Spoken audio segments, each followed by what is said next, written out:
You've likely heard about Marvin Heemeyer's bulldozer rampage in the streets of Granby in 2004. However, a lesser-known incident occurred 9 years earlier when an ex-army vet stole an M60A3 battle tank and terrorized the streets of San Diego. Many theories have emerged regarding the motive behind the incident. While it's clear he was experiencing difficult times, the question remains: was it driven by a thirst for revenge, or simply the result of personal struggles? This is the story of Shawn Nelson and the San Diego Tank Rampage.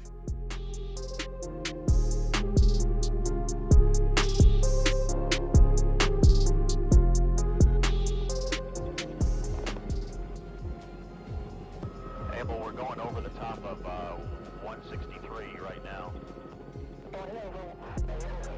Shawn Timothy Nelson was born in Birdseye, Utah on the 21st of August, 1959, and was the second of Fred and Betty Nelson's 3 sons. Due to some unusual behavior in the final years of his life, he was known as a minor celebrity within his neighborhood, mowing the lawns at night and believing gold to be hidden on his property. But Shawn's early years hadn't always been so strange. Having grown up in Claremont neighborhood in San Diego, he graduated from Madison High School before joining the United States Army. After enlisting in 1978, he trained at Fort Knox in Kentucky before being sent to Germany to serve in a tank battalion. Alas, his time in the armed forces would be short-lived.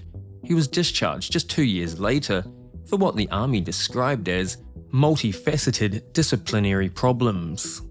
The 1980s were mostly run-of-the-mill for Shawn Nelson. In 1984, he married his sweetheart, Susie Hellman. We had a pretty good life for 6 years. We owned a home, he was a successful plumber, and I was a legal secretary. We had it made. However, Shawn Nelson's story does not have a happy ending, and his final years went from lows to highs and an eventual grand finale that made world headlines. In 1990, after descending into a pattern of drug and alcohol abuse, he experienced his first major blow. His wife of 6 years, Susie, announced she was leaving and filed for divorce. A back injury later that same year from a motorcycle accident saw him admitted to hospital, where a fight with a security guard led to him filing several strange lawsuits against the hospital, totaling $1.6 million. These included negligence, assault, battery, false imprisonment, and enforced treatment without consent. A superior court judge dismissed the case, and the hospital countersued for over $6,000 for medical fees and legal expenses. However, by 1991, it appeared he might have turned his life around when he opened his own plumbing business. Things for a while at least seemed normal, but behind the scenes, he was slipping deeper into alcohol and drug abuse, which would start to take its toll.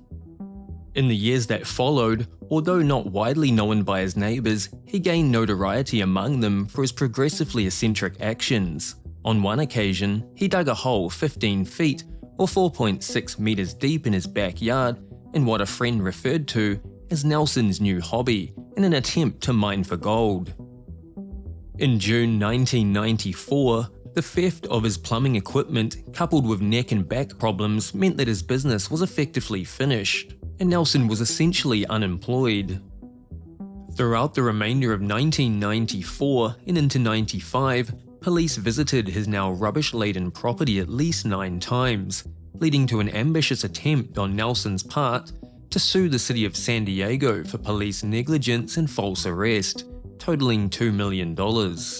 Needless to say, however, he failed, and by early May of 95, his home went into foreclosure. His utilities were cut off, he was served an eviction notice, and his girlfriend left him. Shawn Timothy Nelson was at rock bottom. In the last few days between hitting rock bottom and the eventual rampage, he told a friend, "Oklahoma was good stuff," referring to the Oklahoma bombings.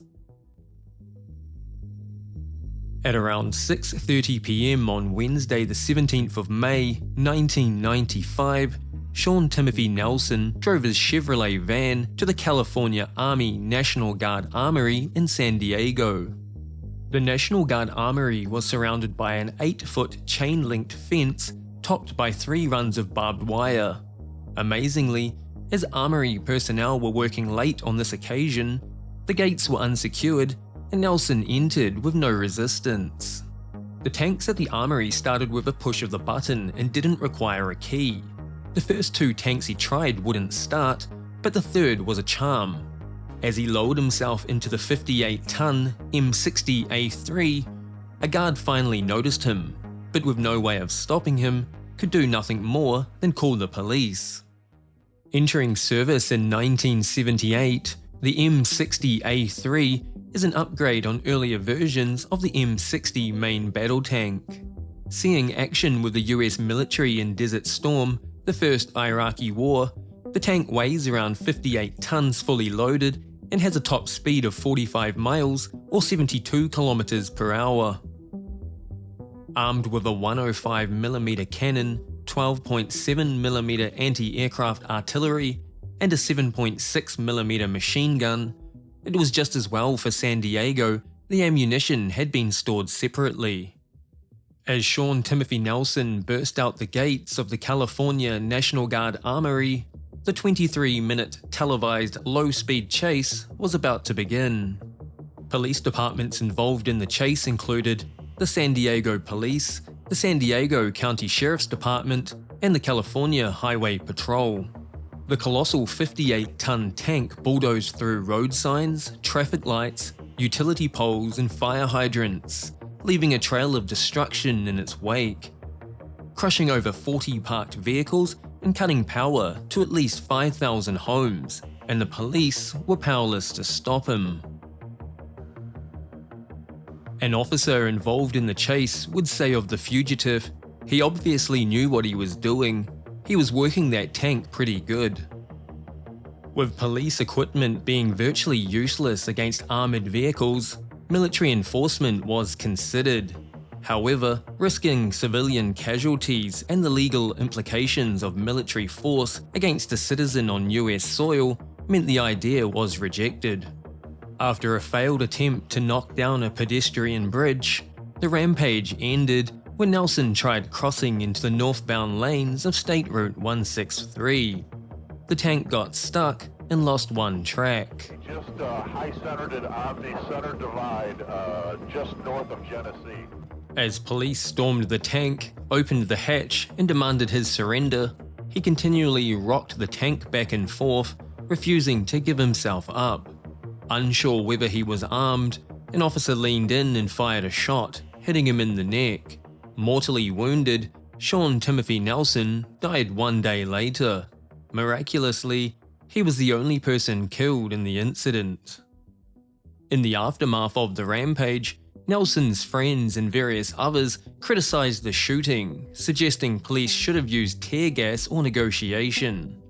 San Diego Police Department Captain Tom Hall defended the decision, saying, "The bottom line was, we had to stop this guy." Kevin Nelson, brother of Shawn, held no animosity towards the police, stating they were just doing their job. The California National Guard Armory was criticized for what appeared to be a huge lapse in security, with open, unguarded gates to the vehicle lot. Many theories were given over the years as to the motive behind the incident. Some described him as a madman, a deranged driver, and a maniac. Writer Susan Flauty, in her 1999 book, argued he felt betrayed by the army and America and chose to fight back. If a man could not get the infrastructure to work for him, he could at least tear it down. If a nation would not provide an enemy to fight, he could go to war at home. If there was no brotherhood, he would take his stand alone. Shawn Nelson's sense of desperation, if not his actions, were shared by many men of his generation. Susie Hellman, Nelson's ex-wife, could not agree less. "I just find that ridiculous. He was spiraling out of control with methamphetamine and alcohol. He just abused drugs, that's it." Dr. Mark Kalish, a San Diego psychiatrist, agreed. "You could call 100 guys who deal in this field, and 99 would tell you this guy was on amphetamines." Let me know your thoughts on the rampage. Was he a man down on his luck and high on substances, or do you have another theory? And as always, Thanks for watching.